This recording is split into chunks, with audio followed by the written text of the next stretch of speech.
we no longer have any undefeated teams in the NFL. No. How about that? That was What there was a lot of joy in that game yesterday. I didn't see that coming. Week I 10 tried to tell you yesterday, though, Chris. Week 10 was nuts. I know. Rivalries, I man. know, man. Yes, in division games, and you never know. But the Eagles had the mini bye. I mean, they had 10 days off, and I guess they were rusty. I don't know how a team that's 8-0 and coming off of that mini bye after beating Houston to start Week 9. They start Week 9, they end Week 10, and I don't know. Rich, it's very simple. It's the power of the Heineke. It's the power of the Heineke, I guess. Hit him with the Heineke. Hit him with the Heineke. Well, they didn't really hit him with the Heineke. They hit him. They hit him with the 1-2 punch of Brian Robinson Jr. and they hit him with Antonio. They hit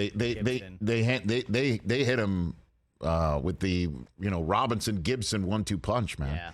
And McLaurin had some great moments and Heineke had some great moments. But what Washington did, I mean, when you look at the Washington game from last night, and you look at their numbers, I don't know if this is the way they roll in the Mid-Atlantic, but that had like a Ravens type feel to it, where they're going to just come and run down at you and just hit you in the mouth, and they ran it to the tune of 152 yards, 49 rushing attempts, 49. They damn near ran it 50 times. And what they ended up doing is doubling up Philadelphia in time of possession. Yeah, and big time. Philadelphia had 3 turnovers on the entire season coming in and had 4 last night, including one that really, if you will, shouldn't count because the game was over and they start trying to do the Stanford band on the field stuff and turned it over and led to what does SVP a call touchdown. that? The pitchy woo woo. Pitchy woo woo. Yeah, there you go. Yeah, and he knows Mr. Mid-Atlantic himself. Pitchy woo woo to make it a 32-21 final. And that's a way to beat the Philadelphia Eagles. Keep Hurts off the field. And when Hurts is on the field, keep Brown out of the mix. A.J. Brown was kind of MIA last night. One catch on the opening drive, which he appeared to maybe do something to his foot. It was wrapped later in the game, but he was just disappeared. He wasn't even out there, They took him out. Make sure that they don't rush significantly, just 94 yards rush. I mean, the Eagles got 4.7 yards a carry last night. That's usually pretty good enough to win a football game. And if you saw that number going in, you'd think that Philadelphia was going to be a winner last night and stay undefeated. But they're now beaten. And obviously that's going to take front and center in everyone's conversations today because they were the last remaining undefeated team and atop many people's power rankings, including this guy's right here. Everyone's. But you got to give it up to Washington. Yeah, absolutely. You got to give it up to the Washington Commanders. It's so tough to say that. It really is. I actually like football team better than Commanders. Me too. I've never said that C word. But what they've got is a team that believes. A team that believes. They've won 4 of 5. Yep.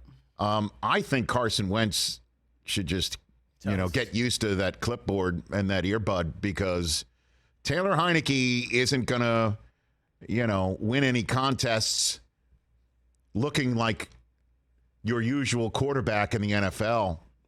But what he's got is just the grit and moxie, and the team loves him. Yeah, they do. And what he can do is come up with big plays. And they've got a grade A number 1 wide receiver in the NFL in Terry McLaurin. He is dynamite.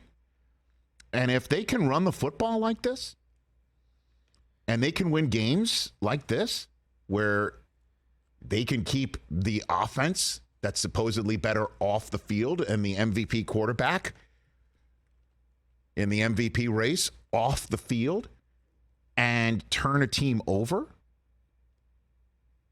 they can win a lot of football games. And I'm going higher register. I understand that.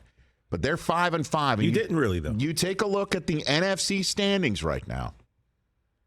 You take a look at the NFC standings right now, and they are a half game behind the 49ers, who I think are going to improve their position after Seattle lost, and the 49ers are just a half game behind them. Boy, there's a huge Thursday night football game coming up between these two teams to kick off Week 15 down the road. That's going to be just a monster mid-December game between those two teams. But the Commanders are in this mix. And Ron Rivera just shows again he knows how to coach. Sniffing it. And he, I had no idea, in the middle of last week that he lost his mom. And there's a rousing video of his speech to the team where he couldn't hardly get through it. Yeah. And then McLaurin took over, just as he did in that game in Indianapolis where he said, "This is my city," coming up with a huge grab towards the end of that game to win one of the 4 of the last 5 for the Washington Commanders. Can't sleep on this team right now. They have an absolute shot to make the playoffs. And then starting the season the way that they looked with Carson Wentz, it looked like they were dead in the water. Not anymore. Catch the Rich Eisen Show every single day on the Roku channel, 12 to 3 Eastern, for free.